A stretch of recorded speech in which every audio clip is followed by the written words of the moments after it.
राहुल गांधी जब से यूएस में गए हैं तब से सत्ता पक्ष के निशाने पर लगातार वो आ रहे हैं। राहुल गांधी जैसे ही अमेरिका में कोई बयान देते हैं फौरन उस पर सत्ता पक्ष उनको घेर लेता है। इस बार एक बार फिर से राहुल गांधी और अनुराग ठाकुर में सवालों जवाबों की तकरार हुई है। तो चलिए आज आपको खास रिपोर्ट में दिखाते हैं कि आज अमेरिका में राहुल गांधी ने क्या कुछ कहा और उस पर सत्ता पक्ष का क्या रिएक्शन आया है। देखिए खास रिपोर्ट। अनुराग ठाकुर ने साधा राहुल गांधी पर निशाना। What is your reaction to Prime Minister Modi's statement that not an inch of land has been lost to the border with China? And can you talk about India's relationship with China and how it's changing? I mean, the fact of the matter is China is occupying our territory. It's an accepted fact. I think 1,500 square kilometers, land the size of Delhi is occupied by them. And I think, it's absolutely unacceptable.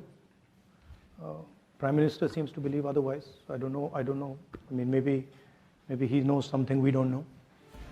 केंद्रीय मंत्री अनुराग ठाकुर ने राहुल गांधी पर निशाना साधते हुए कहा कि वो बताएं क्या उन्होंने चीन के अधिकारियों से गुप्त वार्ता नहीं की, क्या राजीव गांधी फाउंडेशन में चीन का पैसा लगा है या नहीं, वो जवाब दें।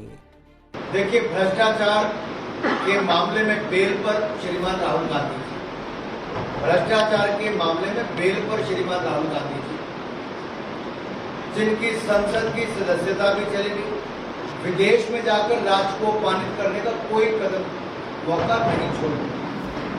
मैं उनसे पूछना चाहता हूं, राहुल जी, जब चाइना अतिक्रमण करने का कोई प्रयास कर रहा था, हमारी सेना ने तो मुंह तोड़ जवाब दिया, नहीं करने दिया, लेकिन उस समय श्रीमान राहुल गांधी चाइना के अधिकारियों के साथ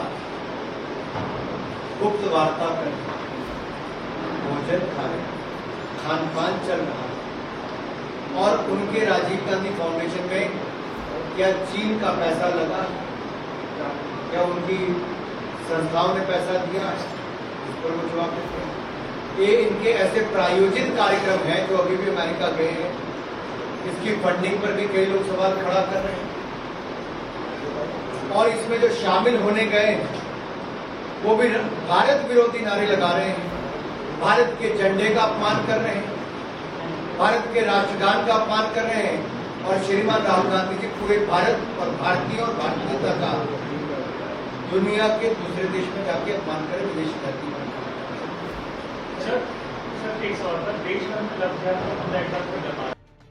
मानहानि के मामले में सबसे बड़ी सजा मिली। राहुल गांधी ने कहा कि कई जगह ऐसी हैं जहां हम विपक्ष के साथ मुकाबला कर रहे हैं, ऐसे में हमें कई मुद्दों पर एक राय बनानी होगी, लेकिन मुझे विश्वास है कि हम चुनाव में साथ जरूर आएंगे। सांसदीय जाने के सवाल पर उन्होंने कहा, मुझे 1947 के बाद मानहानि के मामले में सबसे बड़ी सजा मिली है। मैंने संसद में अडानी को लेकर स्पीच दी थी, जिसकी वजह से मुझे डिस्क्वालीफाई कर दिया गया। राहुल गांधी की प्रेस कॉन्फ्रेंस से जुड़ी 5 बड़ी बातें। नंबर 1, रूस यूक्रेन जंग पर कांग्रेस बीजेपी के साथ। यहां पर उनसे सवाल किया गया कि रूस और यूक्रेन की जंग को लेकर कांग्रेस का रूस के लिए क्या स्टैंड है। इसके जवाब में राहुल गांधी ने कहा कि रूस को लेकर जो बीजेपी का रुख है वैसा ही रुख कांग्रेस का होगा। उन्होंने कहा कि रूस और भारत के बीच जो रिश्ता है उसे नकारा नहीं जा सकता। नंबर 2, भारतीय तंत्र को कमजोर किया जा रहा। भारतीय तंत्र और व्यवस्थाएं मजबूत हैं, लेकिन इस सिस्टम को कमजोर कर दिया गया है। अगर लोकतांत्रिक तरीके से बातचीत की जाए तो सारे मसले खुद सुलझ जाएंगे। कांग्रेस पार्टी ने संस्थानों की अवधारणा की है। हम उन्हें अपनी संस्था के रूप में नहीं देखते, हम उन्हें राज्य की संस्था के रूप में देखते हैं। नंबर 3, भारत में प्रेस आजाद नहीं, लोग बेरोजगारी महंगाई से परेशान। राहुल गांधी ने कहा कि भारत में प्रेस की स्वतंत्रता कमजोर होती जा रही है और यह बात सभी जानते हैं। मुझे लगता है कि लोकतंत्र के लिए प्रेस की स्वतंत्रता और आलोचना को सुनना जरूरी है। मैं जो भी सुनता हूं उस पर विश्वास नहीं करता। कन्याकुमारी से कश्मीर तक घूमा हूं। देश में बढ़ती महंगाई और रिकॉर्ड बेरोजगारी के चलते अमीरों और गरीबों के बीच में खाई लगातार बढ़ती जा रही है। ऐसे में अर्थव्यवस्था को लेकर पीएम मोदी के दावों पर भरोसा करना मुश्किल लगता है। नंबर 4, धार्मिक स्वतंत्रता और अभिव्यक्ति की आजादी जरूरी। राहुल गांधी ने कहा कि मेरे ख्याल से सभी भारतीयों के पास धार्मिक स्वतंत्रता होनी चाहिए, सभी भारतीय समुदायों के पास अभिव्यक्ति की आज़ादी होनी चाहिए।